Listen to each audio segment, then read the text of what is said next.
Laudetur Jesus Christus. Vatican and World News.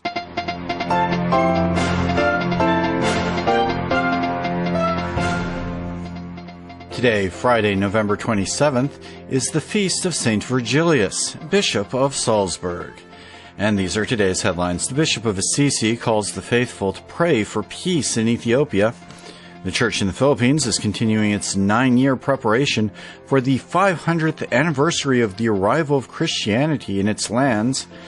And Saturday's ordinary public consistory for the creation of new cardinals will be unusual, if not entirely unprecedented. In the Vatican, I'm Christopher Wells. Our top story today: Bishop Domenico Sorrentino of Assisi is inviting the faithful to pray for peace in Ethiopia as conflict between federal authorities and the regional government of Tigray state continues. Father Benedict Mayaki tells us more. Christians all over the world are invited to pray for peace in troubled regions this month, and particularly for Ethiopia, where the escalating conflict in the Tigray region has lasted for several weeks.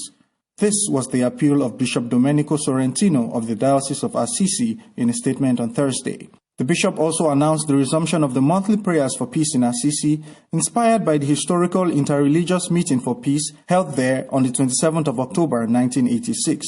The town of Assisi in central Italy is the birthplace of St. Francis and is known as the City of Peace. It has since become a symbolic location in the Church's continuous invitations for peace and universal kinship. Bishop Sorrentino explained that the population caught in the conflict in the Tigray region lives in a situation of great instability between the reprisals of armed groups and the intervention of the national army. This conflict, he warns, risks spreading to the entire region of the Horn of Africa. The bishop also highlighted the nation's already struggling economic system, whose negative effects are further exacerbated by the disruptions caused by the COVID-19 pandemic. He said that if peace is not only the absence of war, we will also pray that the spread of the pandemic ends as soon as possible. I'm Father Benedict Mayaki. Meanwhile, Ethiopian Prime Minister Abiy Ahmed held talks with African Union envoys about the situation. Nathan Morley has an update on the latest from Ethiopia. The African Union called for an immediate halt to hostilities on November the 10th, but the conflict only spiraled further out of control. Now Abiy's army is currently poised for a final offensive against regional forces in the Tigray region. 3 weeks ago, he deployed the National Army on an offensive against local troops in Tigray after accusing them of attacking federal troops. He said the military would bring an end to the fighting in the region and remove its leadership, which his government regards as being illegal. As it stands, the Tigray People's Liberation Front, or TPLF, which holds control of the northern region, still refuses to surrender its rule. The TPLF dominated Ethiopian politics and controlled its security for the better part of 3 decades, until Abiy rose to power in 2018, beginning a power struggle between the former rulers and the new leader. Now Abiy's forces are near Mekelle, a city of 500,000 people. The TPLF said its forces would stand firm as soldiers dug trenches and prepared fortifications. Over the last few weeks, thousands of people have died and more than 30,000 refugees have fled to neighbouring Sudan. Reports suggest this conflict is already spiralling into Eritrea and destabilising the wider Horn of Africa. On Friday, the UNHCR said that nearly 100,000 Eritrean refugees in Tigray could run out of food as early as next week if supplies cannot reach them. The UNHCR says that a plane carrying 32 tons of emergency aid have already arrived in Sudan, and another airlift with 100 tons was expected on Monday.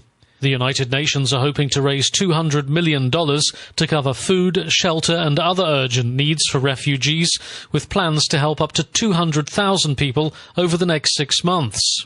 On Thursday, the French foreign minister met with his Ethiopian counterpart and called for urgent measures to protect civilians as the humanitarian fallout from the crisis worsens across the region. For Vatican News, this is Nathan Morley reporting. Next year, in 2021, the Church in the Philippines will be celebrating 500 years since the arrival of the gospel in their lands. Beginning in 2012, the Church has been on a 9-year preparation for the 5th centenary, with each year focusing on a specific theme and aspect of the Church and Christian life. The Philippine bishops have chosen Missio ad Gentes as the theme for the upcoming pastoral year of 2021. Robin Gomes has that story. Keeping in mind the centenary year, the Catholic Bishops' Conference of the Philippines, CBCP, has dedicated 2021 as the year of Missio ad Gentes, the Latin for mission to the people.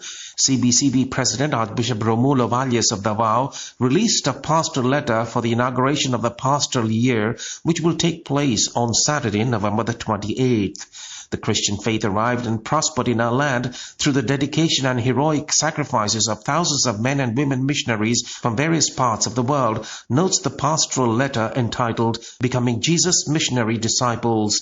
They treasured the gift of faith they had received and desired to share this gift with others. The overall theme of the 9-year preparation for the 5th centenary is Gifted to Give. This giftedness, Archbishop Valles says, motivated generous missionaries over the centuries. It should also inflame the hearts of all of us today to engage in mission here at home and in other countries. Missio ad Gentes. We pray for a missionary renewal of our church, both at home and beyond the borders, during the celebration of the 500 years and into the future, the bishops urge. In relaunching this missionary thrust, the pastoral letter urges 2 Christian virtues, joy and mercy. Let the joy of faith be revived, because God's mercy never ends, urges Archbishop Valles, citing Pope Francis. We must not end up stifling the joy of mission, both here at home and in other lands, he urges. Speaking about mercy, the Philippine Bishops' President again cites the Pope, stressing mercy is God's identity. In our parishes, communities, associations, and movements, in a word, wherever there are Christians, everyone should find an oasis of mercy, he says. I am Robin Gomes.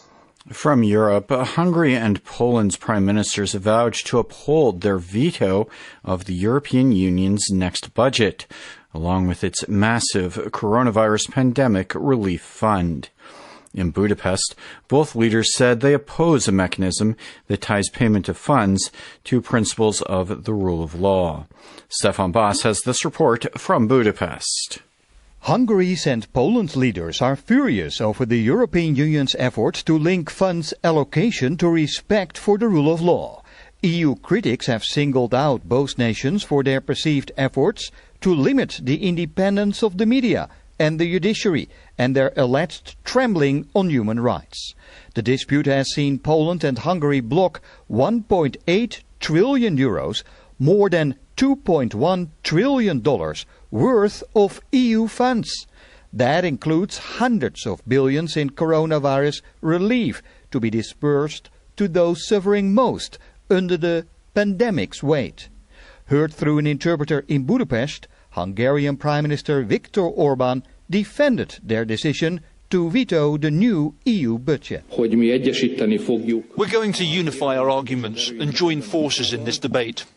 Hungary will not accept such a proposal, which is unacceptable for Poland. What's on the table under the name of rule of law is not the rule of law, but rather the rule of the majority.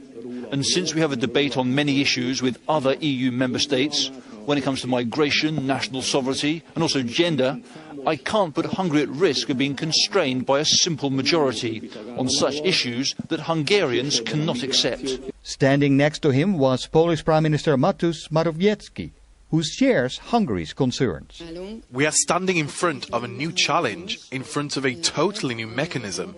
Due to its political implementation, it is motivated by political decisions and could even lead to the disintegration of the EU. On Friday, the Polish Prime Minister also confirmed to German Chancellor Angela Merkel that Poland was ready to veto the new European Union funding. In a statement on social media, he said the veto is necessary as Brussels must first find a solution that, in his words, is good for the EU as a whole, not just for some of its members. For Vatican Radio, Vatican News, I am Stefan Bos in Budapest. Returning to church news, picking up Pope Francis' appeal to young people on the 32nd World Youth Day, in which the Holy Father reminded them that young people also need the wisdom and vision of the elderly, the Dicastery for Laity, Family, and Life is launching an initiative called A Gift of Wisdom as the Church approaches the Christmas season. In a statement on Friday, the Dicastery emphasized that in spite of the particular climate in which we're living due to the pandemic, young people have the opportunity to receive a special gift through bonding with elderly people, many of them living alone because of the ongoing health crisis. The Gift of Wisdom initiative comes after the success of the July 2020 campaign, The Elderly Are Your Grandparents. During that campaign, the Dicastery collected virtual hugs sent by many young people to both their own grandparents and to adopted grandparents. With this latest initiative, however, young people from all over the world are invited to send a message to the elderly and to receive in return the gift of their wisdom. More precisely, the Dicastery proposes that young people post on social media a memory, a piece of advice, or a gift of wisdom that they have received from one of the elderly with whom they have formed a bond in recent months. We'll have more on that initiative in coming days. Finally, 13 men are preparing to be created cardinals on Saturday in a consistory called by Pope Francis.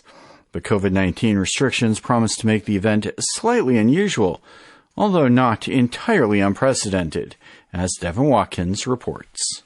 Pope Francis announced just over a month ago that he would create 13 new cardinals at a consistory on November 28th. The news came as a surprise, not least to those men called to serve the Church and the successor of Peter in a special way, to the point of giving their own blood. For that is what the color red in their distinctive dress symbolizes, their willingness to sacrifice themselves usque ad sanguinis effusionem, to the point of shedding their own blood. The cardinal designates come from all over the world, all 5 inhabited continents, and most have come to receive their red hat and cardinal's ring from the Pope's own hand. But 2 of them, Cardinals-elect Cornelius Sim of Brunei and Jose Fuerte Advincula of the Philippines, are unable to make it to the Eternal City. Travel restrictions put in place to curb the spread of COVID-19 has them grounded at their homes in Asia. They'll still receive their distinctive insignia, but at a later date. And they'll even get to live their special moment, as many of our own are experienced these days, online via a special live stream. That physical distance makes this Saturday's consistory unusual, but not unprecedented. Back in February 2014, another cardinal designate got a special dispensation to skip the in-person consistory due to age and ill health. Cardinal Loris Francesco Capovilla was later capped in red and his finger ringed by the Dean of the College of Cardinals. One other 2020 oddity of this event is the now usual limitation on in-person participants in St. Peter's Basilica. Another is a ban on the long-standing custom of post-consistory congratulatory visits to the new cardinals. So, as Cardinal-elect Jose Advincula said upon hearing the news, Pope Francis's new cardinals are men of the peripheries, and some of them are physically stuck there, at least for the time being. I'm Devin Watkins. And that brings us to the end of this edition of Vatican and World News. We'll also be broadcasting the Ordinary Public Consistory for the creation of cardinals beginning at 4 o'clock Rome time tomorrow afternoon. Many thanks go to our producers and sound engineers in studio. In the Vatican, I'm Christopher Wells.